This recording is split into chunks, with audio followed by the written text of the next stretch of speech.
Hey everybody, Wayne here. In today's Let's Play, we're going to play through an entire game of Stalingrad Solitaire. This game is designed by Gary Graber, published by Campus Temple Publishing. It is a deluxe remade version of his original game, Der Kessel, published way back in 1996. This game, this video is a series of mine here. It's going to be a couple parts, guaranteed. It's not going to be one part. The game does take a little bit longer to play than what I feel comfortable with one video. So it'll be however many turns we make it through, part one, part two, until we get it finished. So not a super long game, but it's just more than I am comfortable with one video. So I have set up here. Take a quick little look at the game, kind of describe some stuff before we jump in. And I already have a recon, so an unboxing, and I'll definitely do a overview review video. I don't know, besides this playthrough and an overview review, that'll probably be all I do, but there we go. So looking at the game, like I said, I have it all set up for the historical scenario, except I didn't really care about the unit designation, so I do have the correct unit types in the areas. Infantry, motorized, some panzers, etc. However, I don't have, specifically, the 76 infantry. I don't know if they're based there or not. They could be anywhere else. I just went by the unit designation. The rulebook does allow that because this game is really more of a game than a true simulation. So just looking at the board, obviously, you can see the map here of Stalingrad kind of behind the board and everything on top. You see the different areas, or point-to-point movement. You can see kind of our perimeter here. The blue obviously is going to be our Germans. Then we have some Romanian units here. And then we are surrounded by the Soviet forces here. We're going to have a track for Hoth relief forces. So if he's able to relieve us, which you can see there are some places here for Hoth entry. There's tracks for the Luftwaffe, their commitment level, weak, average, strong. Same thing for the relief force, which is Hoth's relief force. And then you have a general track here, game turn track, which covers things like we keep track of our morale, how many wounded we have, when the Soviet final offensive will be launched, what turn it is, the strategic situation index, SSI, our supply level, and then our initiative points, which are the things that we will use to take actions. You can see we have the sequence of play over here. I have a little arrow that I'll be trying to move along so you guys have a general idea of what step we're in within each phase. Trying to think. So at the end of the game, the point is, you can see the victory point table pop up on the screen there. And by the way, I'll also have the different tables and charts that are in the game. I'll have them pop up on the screen as well, just to make it a little easier for you guys to follow. So I'll have my dice tower, I'll make some die rolls, and then you'll be able to kind of read the chart. So it'll give you a better idea of kind of what's happening. And I want to keep trying to hold the chart up for you guys to see every time. So again, we'll follow through the sequence of play, and we'll play through a game, and we'll have some fun doing it. So I think that's good enough for an introduction. Let's go ahead and get to turn one. All right, turn one. We're in the strategic phase here. We're in the random event step, so we draw a card for that. Go ahead and read what it says. +1 to SSI immediately. Let's see. Oh, unfortunately for us, the SSI is at 10, which that is the maximum it can be. The strategic situation index is a pretty important part of the game. If it ever drops to 0, you lose automatically. What that is that's abstractly keeping track of the entire southern front here on the eastern front, right? So it's letting you kind of know what's the situation is, right? The strategic situation, not just the tactical one here in Stalingrad, but more of the entire front by itself. So that just keeps track of things abstractly. All right, so bummer there. We would have got a +1. We ignore that. Weather determination, so we draw a card for that. And what you do is each time you have something, you're drawing another card. We check for weather, poor. It's a little bit of a bummer there. So the weather starts off fair, technically, but it's whatever you draw. So we're at poor. Luftwaffe commitment, table A. See the table pop up there. So what we're doing is we're checking for die roll modifiers. Everything's 1d6. So we'll roll a 1d6. We'll check the die roll modifiers, which for the Luftwaffe and the relief force commitments, both of them will be whatever the SSI is. You can see it has a certain modifier. So right now our SSI is at 10, so we get a +2. So let's go ahead and roll for the Luftwaffe. 5 + 2 is 7, so we have a strong commitment from them. So a strong commitment from the German Air Force. And we'll roll for the relief force itself. A 1 + 2 is 3, so we only get an average commitment here. So we'll go ahead and put the markers there. And we'll do that every turn. All right, so that was both of those steps. Now we'll determine the German morale level. It's at 33, which basically morale, though. I'll describe it, and it's already set to 33, so I'm not going to recount. But what it is, very simple. You count every German-controlled space is worth 1 morale, unless it's outlined in red, like Potomnik here, which then it's worth 3. So, for instance, it'd be 1, 2, 3, 1 each. 4, 5, 6, 7, 8, 9, 10, 11, 12, 13, 14, etc., etc. German-controlled spaces. At the beginning, you can see the areas that have a red star. Obviously, those are going to be Soviet Union-controlled, and then you have areas with the German cross. Those are German-controlled. And it's pretty clear when you start, you have your German perimeter here, right? And then you have the Soviet surrounding them. So it's pretty clear when you start. The only thing is the rule book mentions the stars being part of like whether it's worth 3 or 1. No. It's worth 3 victory points, 3 morale if it's surrounded by a red box. Like this, it's a couple here, here, here. So, all right. So we're at the starting morale is 33. All right. So now we determine our initiative points. Remember, these are the points that we're going to spend to take our actions. So for initiative points, what you do is you take your morale and divide it by 5 and drop any remainder. 33 divided by 5 is 6 point something, whatever. We drop that remainder, so it's just 6. So our initiative point marker, put that on 6. Now we go to the resolve airlift step. You can see table B there, airlift table. Go ahead and roll on that. First, let's look at the weather. We have poor weather, unfortunately. Remember, we had poor weather. We can check die roll modifiers. The Luftwaffe is at strong, so that gives us a +2 at least. Let's see, and then we control both airfields that are within our encircled area, so we're no negative modifiers there, so it's just a +2 under poor. 6 + 2 is 8. Obviously goes up to 7, you can see. So we get 4 supply, and that's what we're rolling for is supply. We started off with 10, so now we're up to 14 supply. Don't worry, though. We're going to start spending them already, unfortunately. So now the next step is conduct unit upkeep. Then for any units that you don't spend, you go to table C. So what I'm going to do is I think we have 22 units. Let me make sure. And this is one of the downsides of the game is like a lot of times you have to count the spaces and then you have to count the number of units like every single turn. It can be a little tedious. So right now what we want to do is see how many combat units and headquarters we have. But not these markers up top. I didn't explain them, but I will in a minute because we're gonna build some. All right, so 1, 2, 3, 4, 5, 6, 7, 8, 9, 10, 11, 12, 13, 14, 15, 16, 17, 18, 19, 20, 22. Yep. So we have 22 combat units. I thought you started with 22. Yep. So 22 combat units. We have to spend 1 supply for every 5. What we're gonna do is we're gonna supply 20 of them. So that'll be what? 4 supply. 1, 2, 3, 4. So back down to 10. So we put in supply 20 of them. That means 2 are not in supply anymore. So what we're gonna do, we're gonna flip. So this infantry here, again, the historical designation for me doesn't really matter. That's just how I'm doing it. So that one will flip. And what I'm doing is I'm flipping it upside down to show it's not in supply. And then up here, this motorized right here, we'll flip him upside down to show he's not in supply. Now what we got to do, we have 2 units on supply. You can see this table C upkeep table. Now we got to go ahead and roll on that.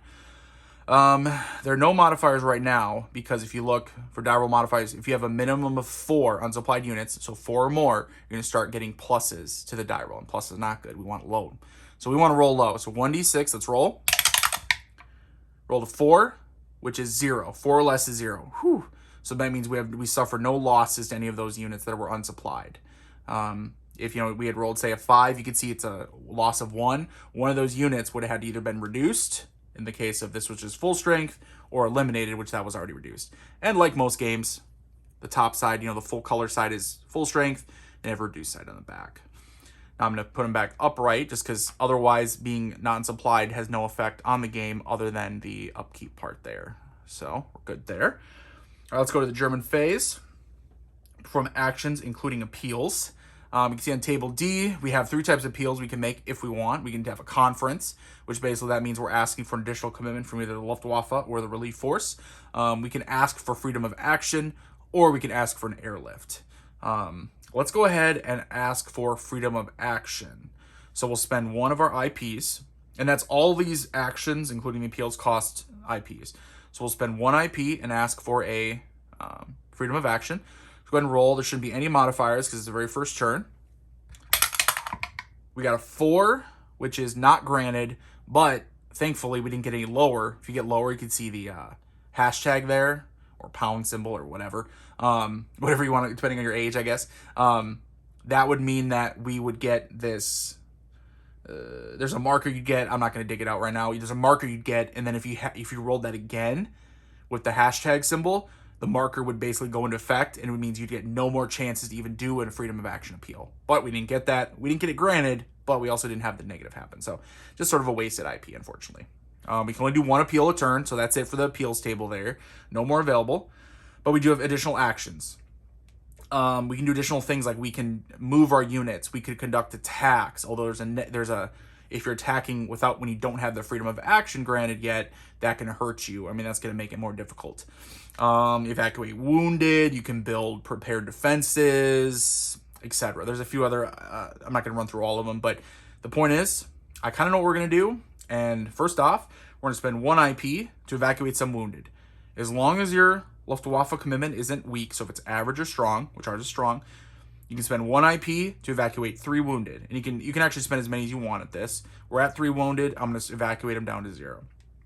The wounded track, if it gets to 20 during the end of it, when you do the check for German collapse, that'll result in either a collapse or game is over. I've never actually had to go that high because I always evacuate them when I can. So anyway, we'll keep that number down. 3 isn't bad, but I just don't want it to build up. So we'll spend 1 on that. Now we're going to spend our initiative points. We're going to spend 2 initiative points to build. And now we'll talk about these markers. You can see some are out here.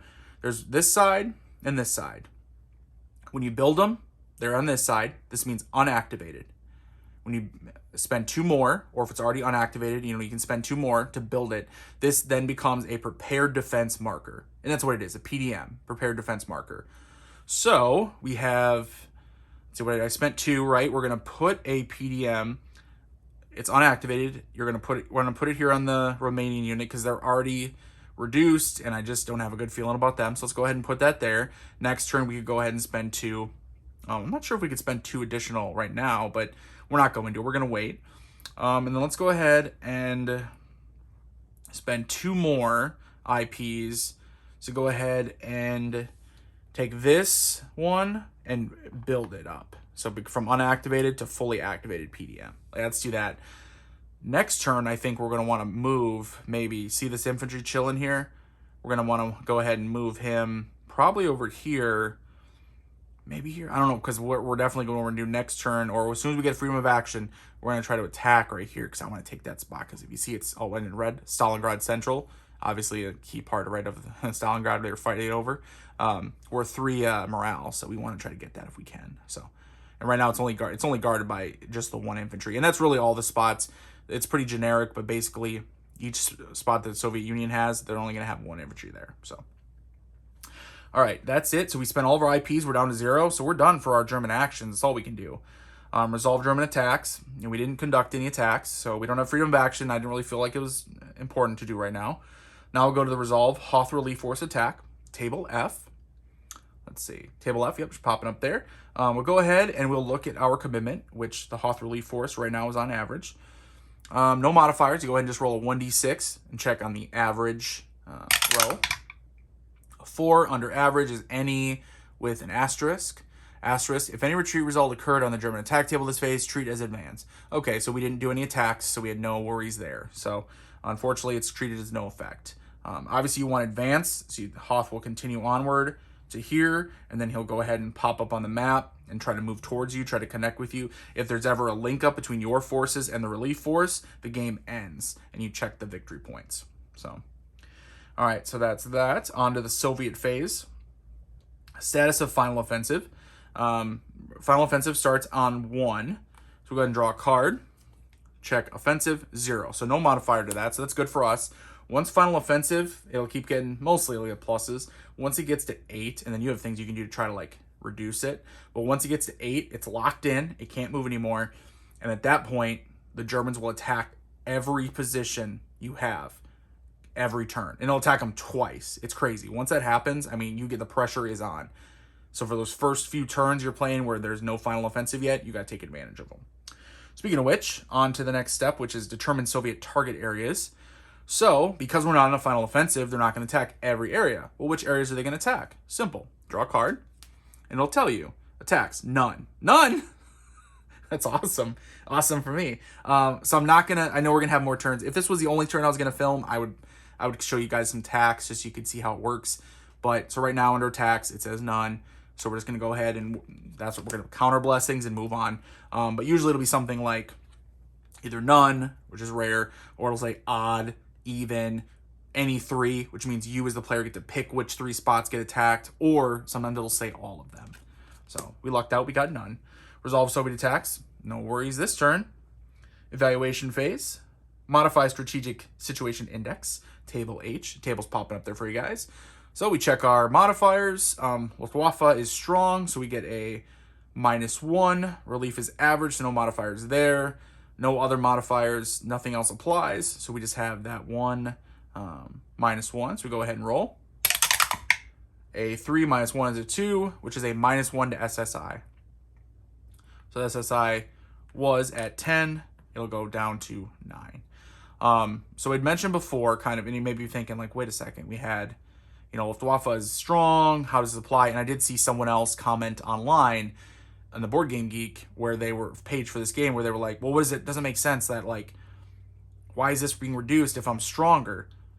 The designer, the way he just explained it, and it makes sense, is that when more effort is put towards relieving the Stalingrad pocket, so when the Luftwaffe commitment is higher, the relief fort commitment is higher, right, more towards strong, that actually hurts the overall strategic index on the southern front, because that shows that they're putting more resources towards relieving Stalingrad and less towards the overall stability of the front. I think design-wise, that makes perfect sense. It does at first seem a little counterintuitive. You're like, wait, how come something that's strong hurts me? Well, it's not hurting you, remember. It's hurting the overall strategic situation. So just keep that in mind if you're looking at it and wondering what's going on. All right, evaluation phase. You check for German collapse. So that would be if we had our wounded at 20, or I believe it's if our morale was at 20 or less, and then something else. Doesn't matter right now. We'll check it later turns when we actually get closer to that unfortunate reality of the German collapse. Right now, we're sitting strong. Everything's looking good. I'm not worried. So, turn victory if game is over. There's a VP chart that I had showed earlier. We're not worried about that right now. Advance a turn marker. All right. Turn 1. Boom. Now we are at turn 2. Go ahead and start at the top. All right, let's go ahead and start turn 2 here. We're in the strategic phase. Random event. Draw a card. +2 to airlift roll this turn. Fantastic. We'll set that over here. And I'm going to start playing through things a little faster, explaining a little less as we go. Anything I haven't explained yet. I think the one I haven't explained is combat. Super simple, but I'll explain that when we get to it. Otherwise, we're going to continue through a little quicker. Let's check the weather. Weather, same. So it stays poor, unfortunately for us. Luftwaffe commitment. Let's see, our SSI is at 9, so we get that +2. So we'll be at 5 + 2 is 7, so Luftwaffe remains strong, perfect. And now we check for the relief force commitment. 1 + 2 is 3, remains average. So basically, it's going to stay the same. German morale level, I'm going to leave it. It's at 33. We have all the same. We didn't lose or gain any position, so we're going to stay where we are. Determine initiative points. Same thing as before, 33. You divide by 5, which would be 6 point something. Drop the remainder, so we're at 6 initiative points. Resolve airlift, table B. And remember, we get a +2 to our airlift roll this turn, thanks to our event. All right, so, okay, hang on. Okay, so weather's poor, unfortunately. Let's go ahead and roll. Luftwaffe is strong, so +2. So a total of +4. 6 + 4 is 10. Wow, so 7 is the max, so we get 4 supply. Let's put supply up at 14. Okay.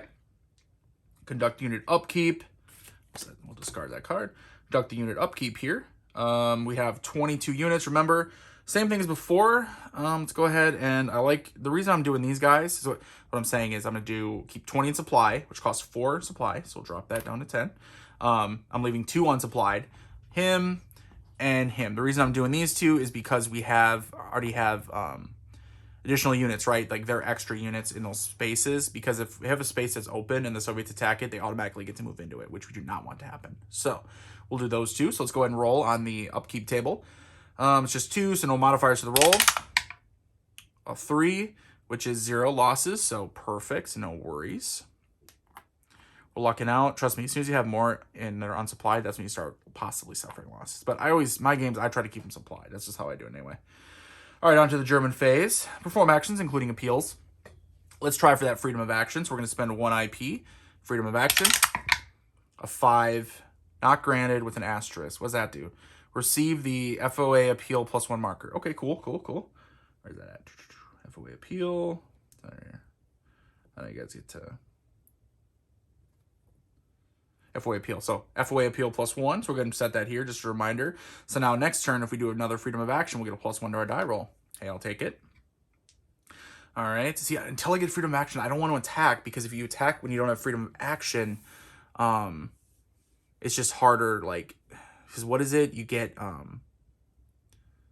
if you don't have freedom of action. Let me check what that exactly is. I'll be right back. Okay, so basically, if you attack without determining or without getting freedom of action, there's a marker. That's right. I remember this now. You put it on the track, and then it actually hurts your SSI, and then it hurts your later appeals. It actually causes like a reduction in your appeal, a negative modifier. So as much as I want to try to attack and take that, I think we should wait, shouldn't we? Yeah, let's wait. I mean, we're getting close. We got that +1 marker. Let's just wait. Okay, we didn't suffer any wounded, thankfully. Let's go ahead and okay, let's spend 2 IPs to go ahead and I know what we'll do. Yeah, so what we'll do is, hang on, we're at 5. So let's go ahead and spend, okay, I got it. Here's what we're gonna do. We're gonna move this infantry here over here to the city center. Now that's one place, one position. What you do is every time you move a unit, you're supposed to be a move marker. I couldn't find a move counter. So I don't know if mine didn't come with one or I just lost it somewhere. But anyway, you go ahead and you move this on the track to 1 to 2, every place you move. When you get to 5, you reset it to 0 and you spend 1 IP and 2 supply. Now we're only moving one, and we moved them just here. We're done. Basically, that shows that there's no real limit to the amount of movement. You just have to spend supplies and initiative points. So we're just going to move him adjacent, just 1. So we do that, even though it's only one number, we still cost us 1 IP and 2 supply. Kind of a bummer. But now we have him in position here, reinforcing, because we are going to get an attack on there eventually. Whether we get freedom of action or not, I'm definitely going to launch an attack eventually. So don't worry about that. We got to take that spot. It's worth 3 morale. It's good to take, because remember, the more morale you have, the more IPs you're going to get. So in fact, I probably should attack it this turn, but I don't think I'm going to. We're going to build up 1 more turn at least. So we're at 4 IPs. Let's go ahead and spend 2 of them to continue. We're going to go ahead and upgrade this PDM from unactivated to the active one. So inactive to active, whatever you want to call it. So it's good there. And then let's go ahead. Let's spend the last 2 to upgrade this one to activated. Boom. Building up our perimeter, getting stronger. I think that's the best thing for us to do right now. So, all right, cool. So that's all of our IPs. So that's it for the German actions. Resolve attacks. We didn't do any. Resolve Hoth relief force attack, if I can speak. Average commitment. Go ahead and roll 1d6. 5. Advance. Sweet. So Hoth, it was in box 1, moves up to box 2. Get a little closer. Just a little bit. All right, on to the Soviet phase. Status of final offensive checked. Let's draw a card. Offensive +1/0. In this case, it would be if the SSI is super low, I think you do the second one. Hang on, let me double check just so I make sure that I have it here. I'm not going to pause the video for this part. I just want to go ahead and double check. Use the right head number if the SSI is 8 or higher, which we're at 9. So actually, instead of being +1, it's going to be 0. So it doesn't move again. So the final offensive is staying at 1. That's good news for us. Very good news. All right, now determine Soviet target areas. Draw a card. Attacks, any 3. Okay, so they're going to attack 3 spots. We get to pick. I'm going to pick places that have PDMs, because I think that's the best for us. So what I'm going to pick is here, here, and here. No, here, here, and here. Basically our strongest positions here. So, all right, so go on to the Resolve Soviet Attacks, Table G. Let's go ahead and check the chart there. All 3 spots are occupied. There's no way I'd pick an empty spot because it's basically automatically going to take it over. So they are occupied. Excuse me. So we're going to roll a 1d5, no modifiers. Let's check this one right here. A 5, DX means if there's only a depleted unit or a battle group by itself is eliminated, otherwise treat as NE, no effect. So no effect there. Attack this one.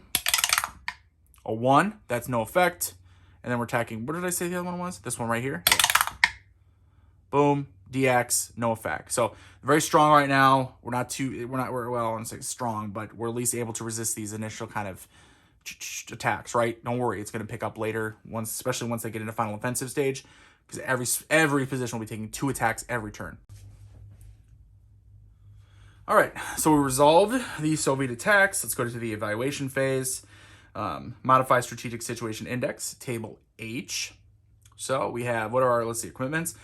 Luftwaffe is strong, so -1, average, and then no other markers or anything held. Nothing like that applies. Nope. So we have a -1. Go ahead and roll. 5 -1 is 4. Unchanged, stays 0. So not too bad. All right, check for German collapse. Again, no worries right now. I'm not even going to check. Turn victory if game is over. Game is not over. Advanced turn marker. Going on to turn 3. All right. I think I'm going to call the video there. We got 2 turns under our belt. We've seen most of the game. It's going to be continuation as it continues on. And don't worry, we're going to play it. You're going to see it. But this will be part 1. You guys got a good introduction to the game. I explained things. And we started rolling a little bit faster with turn 2. We'll roll faster as we continue. Basically, though, they're going to start stepping up the pressure. Trust me. Played the game a couple times now. They're going to step up the pressure. And it's going to start squeezing. And we're going to start losing spots. I would like to take this spot, though. So hopefully this turn, or turn 3 or 4, we may be trying to take that location there. So, all right. Hope you guys enjoyed the video. There's more parts to come. Hope you enjoyed part 1 here. Check out the recon if you want to see kind of the unboxing of the game. Otherwise, until next time, guys, later.